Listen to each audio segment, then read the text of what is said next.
जय हिंद। आप देख रहे हैं साइंस टॉक्स और आज हम बात करने जा रहे हैं कंप्यूटर साइंस के बारे में। आइए देखते हैं कंप्यूटर साइंस के अंतर्गत हार्डवेयर, यूजरवेयर, सॉफ्टवेयर क्या होते हैं।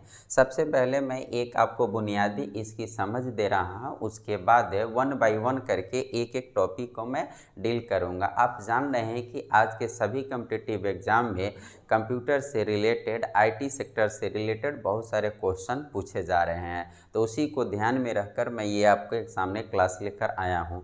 तो हम लोग अगर कंप्यूटर साइंस को अगर देखें पढ़ने के उद्देश्य कि कंप्यूटर के बारे में जानते हैं कि एक कंप्यूटिंग डिवाइस है। कंप्यूट का मतलब होता है टू काउंट, यानी गणना करने का, यानी ये कैलकुलेशन पे आधारित होती है। कैलकुलेशन पे आधारित पूरी गणनाएं करता है हमारा ये कंप्यूटर, और एक इलेक्ट्रॉनिक डिवाइस है जो कैलकुलेशन पर आधारित पूरा गणनाएं करता है। तो अगर हम इसको कंप्यूटर साइंस को अध्ययन के हिसाब से अगर बांटे कि कितने भागों में बांट सकते हैं, तो हम लोग इसको 3 भाग में बांट सकते हैं, एक हार्डवेयर और एक सॉफ्टवेयर और एक ही यूजरवेयर। एक्चुअली दो ही कंपोनेंट कंप्यूटर साइंस के मेन हैं, एक हार्डवेयर है और एक सॉफ्टवेयर है, ठीक है ना। यूजरवेयर का मतलब हुआ कि मनुष्य जो यूज़ कर रहा है, बस ऐसे ही मैंने इसको लिख दिया। लेकिन इसके कंप्यूटर साइंस के मुख्य पार्ट जो होंगे हार्डवेयर और सॉफ्टवेयर। मैंने हार्डवेयर और सॉफ्टवेयर की एक बेसिक क्लास मैंने आपको दिया था। आज ये कंप्यूटर का दूसरा क्लास है और इसके बाद ये बुनियादी तौर पे मैं हर टॉपिक को डील करूँगा यहाँ पर। तो आइए आप देखते हैं हम लोग ये हार्डवेयर और ये सॉफ्टवेयर। आप जानते हैं कि हार्डवेयर क्या होता है, जो भी फिजिकल कंपोनेंट होते हैं जिसको आप टच कर सकते हैं उसको हम हार्डवेयर कर सकते हैं। और सॉफ्टवेयर यानी उसके अंतर्गत जो प्रोग्राम इंस्टॉल किए जाते हैं जिससे कोई भी गणना की जाती है उसको हम लोग कहते हैं सॉफ्टवेयर। अगर आप इसको नहीं समझते हैं तो आप ऐसे समझ सकते हैं कि जैसे हमारा ये शरीर है, तो हमारा ये हाथ है, मुंह है, नाक है, आँख है, कान है, ये सीना है, पैर है, सब है। ये जो हमारा शरीर का पूरा कंपोनेंट हुआ, इसी को हम लोग हार्डवेयर कह सकते हैं अपने शरीर का, इसको हम टच कर सकते हैं। तो इसी तरह से कंप्यूटर का जो पार्ट है, जो भी आप पार्ट देखते हैं, मदरबोर्ड देखते हैं, मॉनिटर देखते हैं, कीबोर्ड देखते हैं, माउस देखते हैं, प्रिंटर देखते हैं, सबको टच कर सकते हैं। तो ये सब का सब हार्डवेयर है। दूसरा अगर हम लोग सॉफ्टवेयर की बात करें तो हम लोग अपने में देखेंगे कि हमारे ब्रेन में जो ये स्मृति है, यादाश्त है, नॉलेज हमारा यहाँ भरा हुआ है, उसको हम नहीं देख सकते हैं, लेकिन वो जो हमने ये लर्न किया है, ये हमने जो सीखा है और बहुत सारे नॉलेज को स्टोर किया है, उसकी मदद से हम लोग बहुत सारे बातों को सोच लेते हैं और बहुत सारे काम अपने दिनचर्या में करते हैं और उस तरह के हम व्यवहार करते हैं। तो हमारे अंदर जिस तरह से बुद्धि है उसी तरह से हमारे सॉफ्टवेयर भी एक कंप्यूटर के अंतर्गत इंस्टॉल होते हैं, और ये सॉफ्टवेयर हमारा क्या करते हैं, शारीरिक कामों को एग्जीक्यूट करते हैं, अर्थात उसको संपादित करते हैं। अब अगर हम बात करें कि हार्डवेयर को बांटेंगे कितने पार्ट्स में और सॉफ्टवेयर को कितने पार्ट्स में बांटेंगे, तो यहाँ पर देखेंगे हार्डवेयर को हम लोग 2 भागों में बांटेंगे, सीपीयू यानी सेंट्रल प्रोसेसिंग यूनिट, और दूसरा है पेरिफेरल डिवाइस। इसको थोड़ा सा समझ लीजिए। जैसे हम अगर देखते हैं कि हमारा ये एक बॉडी है, ठीक है ना, ये हमारा बॉडी है और ये हमारा स्केलेटन है, हमारा शरीर है ये, ठीक है ना।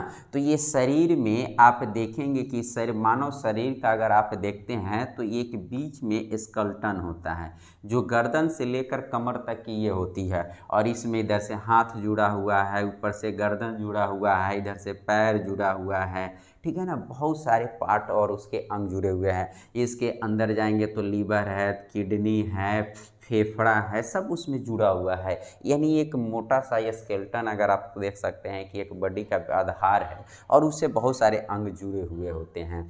तो इस तरह से बहुत सारे अंग जो जुड़े हुए होते हैं, तो ये अंदर वाला को जो होता है ना, ये तंत्रिका तंत्र में पढ़ा जाएगा, सीएनएस उसको कहा जाता है, सेंट्रल नर्वस सिस्टम। तो वो बीच का होता है यानी केंद्र का होता है, और उसके बाद होता है पेरिफेरल नर्वस सिस्टम होता है मनुष्य में भी, यानी ये जो एक्स्ट्रा जुड़ा हुआ है ना उसी को पेरिफेरल कहते हैं। ठीक वही चीज़ आप कंप्यूटर में देख लीजिए। यहाँ पर एक मान लीजिए कि एक कंप्यूटर है, और इस कंप्यूटर के अंतर्गत क्या होता है कि एक सीपीयू होता है, ठीक है ना, सेंट्रल प्रोसेसिंग यूनिट कहते हैं। और ये सीपीयू जो होता है ना वो असली ब्रेन होता है, इसी को हम लोग कंप्यूटर का ब्रेन कहते हैं। और जानते हैं कि कंप्यूटर साइंस का पिता चार्ल्स बेबेज को कहा जाता है, तो आप एक ऑब्जेक्टिव क्वेश्चन के तौर पर याद रखेंगे। तो ये सीपीयू है हमारा। अब ये सीपीयू जो है यही सारे प्रोग्राम को एग्जीक्यूट करता है, यानी संपादित करता है, ये इसको ब्रेन कहते हैं कंप्यूटर का। तो ये सीपीयू से जितने भी डिवाइस जुड़े हुए होते हैं ना, उसी को हम लोग पेरिफेरल डिवाइस कहते हैं। ठीक वैसे ही जैसे हमारा एक सेंट्रल नर्वस सिस्टम हमारे शरीर में होता है, यानी हमारा इस गर्दन से लेकर यहाँ कमर तक ये जो सेंट्रल पार्ट है, केंद्रीय भाग है, उसी में ये हाथ लगा हुआ है, ये दोनों से हाथ लगा हुआ है, ये मुंह लगा हुआ है, ऊपर से गर्दन पड़ा हुआ है, ये सीने में फेफड़ा है, किडनी है, मासा है, सब उसी में एडजस्ट है, नीचे पैर लटका हुआ है, और एक बीच वाला भाग है उसमें ये सब जुड़ा हुआ है। तो बीच वाला भाग को सेंट्रल नर्वस सिस्टम कहते हैं, और बाहर से जुड़ा हुआ है वो पेरिफेरल नर्वस सिस्टम होता है। ठीक वही चीज़ को आप ये कंप्यूटर पर ला दीजिए, ये जो बीच वाला सेंटर है उसको सीपीयू मान लीजिए, ठीक है ना। तो कंप्यूटर का एक सीपीयू हो गया, और उस सीपीयू से सारी चीज़ें कनेक्टेड होते हैं, और बहुत सारा कनेक्टेड होते हैं। क्या होते हैं, मान लीजिए कि ये सीपीयू से क्या है, इनपुट डिवाइस कनेक्टेड होते हैं, ठीक है ना। और ये इनपुट अगर कुछ देते हैं, जैसे कीबोर्ड से आपने कोई लेटर दिया, किसी चीज़ को आपने कैलकुलेट करने के लिए दिया, तो ये सब सेंट्रल प्रोसेसिंग यूनिट के पास जाएंगे, और फिर सेंट्रल प्रोसेसिंग यूनिट इसको क्या करेगा, प्रोसेस कर देगा, यानी उसको संपादित कर देगा, यानी जो आपने काम दिया था उसको कर देगा ये। तो फिर ये क्या करेगा, आउटपुट डिवाइस के पास जाएगा, और आउटपुट डिवाइस आपके सामने रिजल्ट ला देगा। तो आपने डाटा दिया और इसने फिर इसको डाटा दिया, यानी सब डाटा कंप्यूटर को जितना भी चीज़ आप देंगे ना, कंप्यूटर को जो भी कैलकुलेशंस आप देंगे, वो सारा काम तो कैलकुलेशन पर ही करता है, तो वो सारा का सारा सेंट्रल प्रोसेसिंग यूनिट में जाएगा, वही ब्रेन है। और फिर वो कैलकुलेट करके या जो भी आप कार्य दिए हैं वो करके आपको आउटपुट डिवाइस को देगा।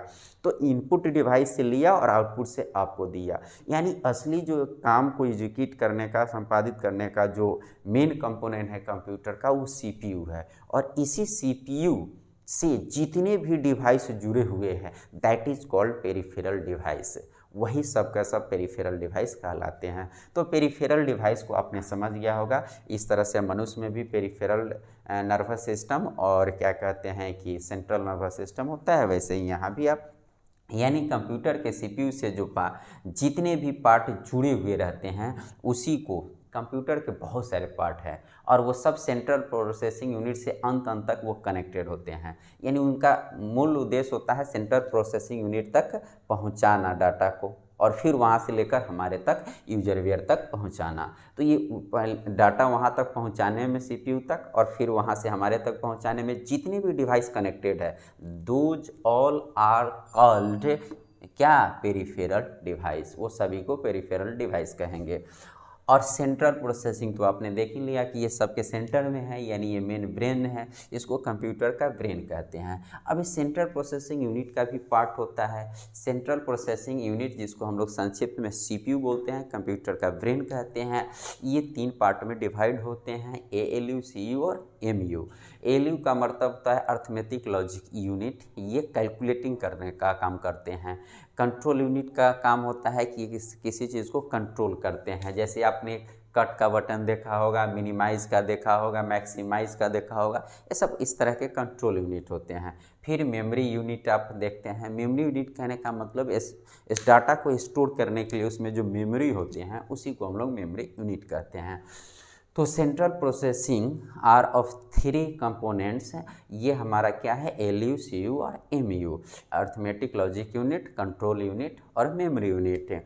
अब मेमोरी यूनिट के भी आपने 2 पार्ट देखे होंगे, रैम कहलाता है, रोम कहलाता है। रैम का मतलब होता है रैंडम एक्सेस मेमोरी, और रोम का मतलब होता है रीड ओनली मेमोरी। इस दोनों में अंतर मुख्य रूप से जो होता है, ऐसे हम 1 बाय 1 करके ये सारे बातों को हम लोग पढ़ेंगे और देखेंगे, लेकिन अभी हम फिलहाल देख रहे हैं ये रफ डाटा हम लोग पूरे कंप्यूटर साइंस का एक बैकबोन की तरह हम लोग देख लेते हैं। तो रैम का मतलब क्या होता है, इसको वोलेटाइल मेमोरी भी कहा जाता है, है, यानी इलेक्ट्रिक करंट अगर है तो ये चल रहा है, उसमें अगर डाटा रखे हैं और बिजली चली गई तो ये डाटा स्टोर नहीं रहेंगे इसके, इसलिए इसको वोलेटाइल यूनिट भी कहते हैं, वोलेटाइल मेमोरी कहते हैं। अर्थात इसमें सेव डाटा, जो भी आप डाटा रख रहे हैं वो सेव नहीं होता है। अर्थात आप मोबाइल यूज़ करते हैं, मोबाइल पर अब जैसे मैंने अभी कॉल लगा दिया, आप तो कॉल लगा दिए और वो कॉलिंग का जो भी प्रोसेस चल रहा है वो रैम में चल रहा है, ठीक है ना। और जैसे ही आप रखेंगे वो सब क्या हो जाएगा, फिर वह है। और रोम का मतलब क्या होता है, नॉन वोलेटाइल मेमोरी, यानी ये स्थिर होता है, यानी मेमोरी में जो आप सेव कर देते हैं ना, किसी डाटा को आपने सेव कर दिया और सेव करने के बाद वहाँ जो चला गया है वो आपका स्टोर है, वो रीड ओनली मेमोरी में जाता है, ठीक है ना। और रोम में कोई डाटा स्टोर नहीं होता है, वो आप कोई भी काम कंप्यूटर का करते हैं ना तो वो आपके रैम में आकर सारा का सारा काम होता है, और जब आप ऑफ करेंगे तो वो सब जाकर रोम में स्थिर हो जाता है। ऐसे हम इसको बारे में रैम और रोम पर फिर से हम लोग आएंगे, वन बाई आएंगे। अभी तो मैंने पार्ट का बेसिक डेफिनेशन आपको दे रहा हूँ और परिचय करा रहा हूँ। अब पेरिफेरल डिवाइस को अगर हम लोग बांटें तो इनपुट डिवाइस और आउटपुट डिवाइस हो जाता है। पेरिफेरल डिवाइस में इनपुट डिवाइस उस डिवाइस को कहेंगे जो डाटा को कलेक्ट करेगा और सेंट्रल प्रोसेसिंग यूनिट तक भेजेगा, ठीक है ना। तो इसमें जितने भी हो गए, जैसे आपका क्या हो जाएगा, कीबोर्ड, आप जानते हैं कीबोर्ड से कोई भी हम की प्रेस करते हैं वो सेंट्रल प्रोसेसिंग यूनिट के पास जाता है।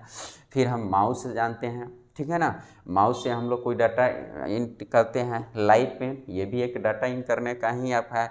MICR, ठीक है ना, MICR बैंक पासबुक पर आपने देखा होगा, ये सब ऑप्टिकल मार्क रीडर होते हैं बहुत सारे। OMR सीट आप देखते हैं, आप कोई भी परीक्षा देते हैं, आप जानते हैं कि परीक्षा जो आप देते हैं आज के समय में वो सभी परीक्षाएं अधिकतर जो ऑफलाइन होती है वो OMR सीट पर होती है। एक्चुअली जो आपको पेज मिलती है वो OMR सीट होती है, और OMR एक मशीन होता है, ऑप्टिकल मार्क रिकॉग्निशन। ये एक रीडर, ये एक मशीन होता है जो आप वहाँ मार्क किए हुए रहिएगा उसको वो रीड करने का काम करता है। तो OMR सीट का मतलब होता है ऑप्टिकल मार्क रीडर जो है उसको रीडेबल है होता है उसके लिए, और वो अल्फ़ाबेट को रीड नहीं करता है, वो आकृति को रीड कर लेता है। इसीलिए हम लोग गोलाकार या चौकोर आकृतियाँ बनाते हैं वो, और वो आकृति को वो रीड करने का काम करता है। तो उससे क्या होता है कि ये बहुत फास्ट है, हमारा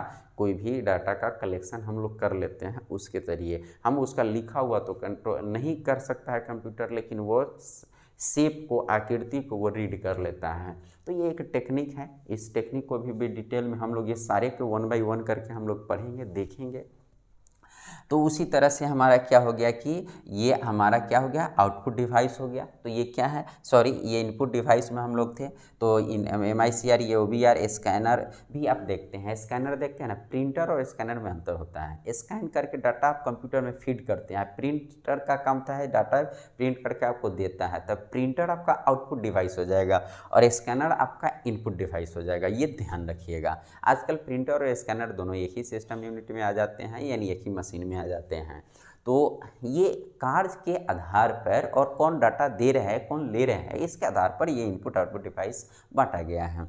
अब आउटपुट डिवाइस की हम बात करते हैं। तो आउटपुट डिवाइस का मतलब होता है कि जो सेंट्रल प्रोसेसिंग यूनिट के द्वारा जो कार्य संपादित किया गया है, एग्जीक्यूट किया गया है, उसको यूजर वेयर तक यानी हमारे तक जो पहुंचाने का काम करेगा उसी को हम लोग क्या कहेंगे, आउटपुट डिवाइस कहेंगे। इसमें सबसे फेमस आप देखते हैं मॉनिटर। मॉनिटर का मतलब होता है जो स्क्रीन आपके सामने दिखता है, जैसे मोबाइल का स्क्रीन, कंप्यूटर का स्क्रीन, LED का स्क्रीन, LCD का स्क्रीन, जो भी आप देखते हैं जिस पर आप पिक्चर और जो भी डाटा या जो चीज़ आप पढ़ते हैं उसी को हम लोग कहते हैं मॉनिटर कहते हैं। मॉनिटर भी कई प्रकार का होता है। आजकल लेटेस्ट मॉनिटर जो है LED टाइप का है, इससे पहले LCD टाइप आया था, फिर CRT cathode ray tube monitor था, लिक्विड क्रिस्टल डिस्प्ले था, तो ऐसे अब LED आ गया है। तो ये मॉनिटर के भी 3 टाइप होते हैं, वन बाई वन करके हम सारे चीज़ बताएंगे और सारे से जो एग्ज़ाम में क्वेश्चन आते हैं। फिर हमारा प्रिंटर है जिससे हम किसी चीज़ को प्रिंट करते हैं पेज पर, ठीक है ना, डाटा को। फिर प्लॉटर है, प्रिंटर और प्लॉटर दोनों सेम ही चीज़ होते हैं। प्लॉटर का आपका मतलब होता है जैसे आप फ्लैश बोर्ड प्रिंट करते हैं, बड़ा बड़ा बैनर पोस्टर प्रिंट करते हैं, तो ये प्लॉटर होता है, वो बड़े आकार में रूम के इतना बड़ा हो जाता है, इससे भी बड़ा बड़ा होता है आपका। तो ये प्लॉटर है, एक्सेट्रा, ऐसे बहुत सारे आउटपुट डिवाइस हैं। अब हमारा input device, output device, central processing unit और इसके पार्ट्स को हम लोग समझ गए। तो ये हार्डवेयर से रिलेटेड बातों को हम लोगों ने देख लिया। अब आते हैं हम लोग सॉफ्टवेयर को देखते हैं। तो एप्लीकेशन सॉफ्टवेयर और सिस्टम सॉफ्टवेयर होता है। सॉफ्टवेयर को हम लोग दो टाइप से बांट सकते हैं। There are two types of software. The first one is application software, then the second one is a system software. System software is that software by which any computer any device runs. जो भी system software होता है उसी के through कोई भी computer अथवा mobile भी तो एक कंप्यूटर है, मिनी कंप्यूटर आप कह सकते हैं। तो ये जितने भी सिस्टम आप इलेक्ट्रॉनिक देखते हैं अर्थात कंप्यूटर देखते हैं, वो सभी जो ऑपरेट करते हैं वो करते हैं उसको सिस्टम सॉफ्टवेयर कहते हैं। अर्थात सिस्टम को रन करने के लिए, ठीक है ना। आप मोबाइल अगर ख़रीदते हैं तो उसमें अगर देखिएगा तो मेमोरी में जाकर OS लिखा हुआ रहता है। ये OS जो होते हैं वो सिस्टम सॉफ्टवेयर का ही एक पार्ट होता है जिसको हम लोग ऑपरेटिंग सॉफ्टवेयर कहते हैं, और इसके बिना कंप्यूटर नहीं चल सकता है। जैसे आप मार्केट से कंप्यूटर के सभी पार्ट खरीद लीजिए और सभी को एक जगह असेंबल कर दीजिएगा, यानी इकट्ठा कर दीजिएगा, एक दूसरे से कनेक्ट कर दीजिएगा और कीबोर्ड से ये टाइप कीजिएगा तो वो नहीं कुछ समझेगा। उसके अंदर एक इंस्टॉल करना पड़ता है सॉफ्टवेयर। यानी हमारे अंदर जैसे मेमोरी है उसी तरह से जैसे एक बच्चा जो होता है ना, छोटा सा बच्चा होता है, उसके दिमाग में कोई मेमोरी मतलब कुछ नहीं होता है। धीरे धीरे जैसे जैसे वो ग्रो करते चला जाता है वैसे ही उसके अंदर हम लोग सॉफ्टवेयर डालते चले जाते हैं। हमारे समाज से वो बहुत सारे ज्ञान को लेते जाता है, उसके अंतर्गत एक इनबिल्ड हो जाता है सॉफ्टवेयर, यानी स्वतः बिल्ड हो जाता है एक सॉफ्टवेयर, और उसे आज हम लोग यहाँ तक पहुँचते जाते हैं। ठीक उसी तरह से हम लोग जो मोबाइल या कंप्यूटर हम लोग देखते हैं तो उसमें शुरुआती दौर में सभी कंपोनेंट को एक दूसरे से कनेक्ट करने के लिए, उसको ऑपरेट करने के लिए एक सॉफ्टवेयर इंस्टॉल किया जाता है। उसी को हम लोग सिस्टम सॉफ्टवेयर कहते हैं, जिससे वो सिस्टम चलता है। और उसमें कई प्रकार के होते हैं। एक ऑपरेटिंग सॉफ्टवेयर होता है। ऑपरेटिंग सॉफ्टवेयर का मतलब है कि ये ओरिजिनल वो सॉफ्टवेयर है जो कंप्यूटर को ऑपरेट करता है। ट्रांसलेटर का मतलब क्या होता है इसमें, इसको हम लोग सिस्टम सॉफ्टवेयर को ऑपरेटिंग सॉफ्टवेयर, ट्रांसलेटर और यूटिलिटीज़ में बांट सकते हैं। ट्रांसलेटर के बारे में थोड़ा सा मैं बता देता हूँ। जैसे कंप्यूटर जो होता है 0 और 1 को ही समझता है, और कंप्यूटर जो इंटरनली वर्क करता है, और कंप्यूटर में इंटरनली वर्क करने का काम ये CPU करता है, और CPU 0 और 1 को ही समझता है। That is called binary number system. ठीक है ना, बाइनरी नंबर सिस्टम पर कंप्यूटर आधारित होता है, ये वर्क करता है। तो ये बाइनरी नंबर सिस्टम को समझता है। अगर आप कंप्यूटर से अगर मान लीजिए कि आप लिखते हैं कि राना लिखते हैं, तो रामा लिखा गया, ठीक है, ये रामा ही देखिए। तो ये रामा कंप्यूटर का सेंट्रल प्रोसेसिंग यूनिट नहीं जानता है, व्हाट इज़ रामा नहीं जानता है, वो जानता है 0 और 1 को है। तो आप जो 0 1 दिए हैं, ये रामा लिखे हैं, इसका हर अक्षर का एक ASCII वैल्यू होती है। सबको कोडिंग किया गया है। जितने भी आपके कीबोर्ड में अल्फ़ाबेट्स हैं सबको कोडिंग किया गया है, और वो सब अंदर कंप्यूटर के जो भी आप प्रेस करते हैं वो 0 और 1 के रूप में जाता है सेंट्रल प्रोसेसिंग के अंतर्गत, और फिर वो आपको जिस तरह से आउटपुट रिजल्ट चाहिए वो फिर आपका आउटपुट डिवाइस आपके पास वो भेजता है उस रूप में। तो इस दोनों के बीच में जो एक कड़ी का काम करता है वो एक ट्रांसलेटर का होता है। जैसे असेंबली है, इंटरप्रेटर है, ऐसे बहुत सारे ट्रांसलेटर हैं। इस पे हम आएंगे ट्रांसलेटर टॉपिक पे, तो हम लोग इसको देखेंगे। तो ये ट्रांसलेटर है आपका, और ये ट्रांसलेटर जैसे ठीक ही है जैसे हम मान लीजिए कि हम अमेरिका जानते हैं और हम अंग्रेजी नहीं जान रहे हैं और हम हिंदी जान रहे हैं, तो वहाँ के किसी व्यक्ति से तो हम बात नहीं कर सकते हैं। तो एक बाइलिंगुअल पर्सन को, द्विभाषी व्यक्ति को हम ले लेंगे। उदाहरण के तौर पर हम क्या करेंगे कि एक ऐसे व्यक्ति को ले लिए जो हिंदी भी जानता है, अंग्रेजी भी जानता है। तो अगर मान लीजिए कि मैं हिंदी में बोल रहा हूँ तो वो हिंदी को सुनेगा और अंग्रेजी में ट्रांसलेट करके अमेरिकन को बताएगा। अमेरिकन इंग्लिश बोल रहा है तो अमेरिकन के इंग्लिश को वो सुनेगा, उसका हिंदी ट्रांसलेट करके मुझे बनाएगा, और by which we communicate each other. और इसके ज़रिए हम क्या करेंगे, एक दूसरे से कम्युनिकेट करेंगे, संचार का आदान प्रदान होगा, यानी हम एक दूसरे से बात कर पाएंगे। वो क्या कह रहा है, हम क्या कह रहे हैं, उसको समझ पाएंगे। नहीं तो आऊँ करता हुआ हमको नज़र आएगा, कुछ समझ में तो आएगा नहीं। तो ये ट्रांसलेटर होता है। ठीक उसी तरह से कंप्यूटर में भी ट्रांसलेटर होता है। आपने रामा लिखा, इसको 0 1 के रूप में तोड़कर सेंट्रल प्रोसेसिंग यूनिट को दिया ये ट्रांसलेटर ने, और फिर उसने एग्जीक्यूट करके, यानी जो आपने दिया था करने के लिए, वो आपके पास आउटपुट लेकर आएगा। फिर ये ट्रांसलेटर आपके रीडेबल, यानी आपके अंडरस्टैंडेबल, यानी आप जिस चीज़ को समझ सकते हैं, जो भाषा आप समझ रहे हैं उस भाषा में आपको फिर ये ट्रांसलेट करके दे देगा। तो ये ट्रांसलेटर होता है। तो अब मैं आपको एक बार समराइज़ कर दे रहा हूँ। कंप्यूटर साइंस को हम लोग क्या कर सकते हैं कि 3 भाग में बाँट सकते हैं, हार्डवेयर, यूजरवेयर, सॉफ्टवेयर। यूजरवेयर मतलब हम लोग, ठीक है ना। हार्डवेयर को हम लोग सेंट्रल प्रोसेसिंग यूनिट और पेरिफेरल डिवाइस 2 भाग में बाँट सकते हैं। सेंट्रल प्रोसेसिंग यूनिट का मतलब होता है जिसको ब्रेन कहते हैं, और इससे जितने भी डिवाइस जुड़े होते हैं उसको पेरिफेरल डिवाइस कहते हैं। पेरिफेरल डिवाइस को हम लोग इनपुट डिवाइस, आउटपुट डिवाइस में बाँट सकते हैं।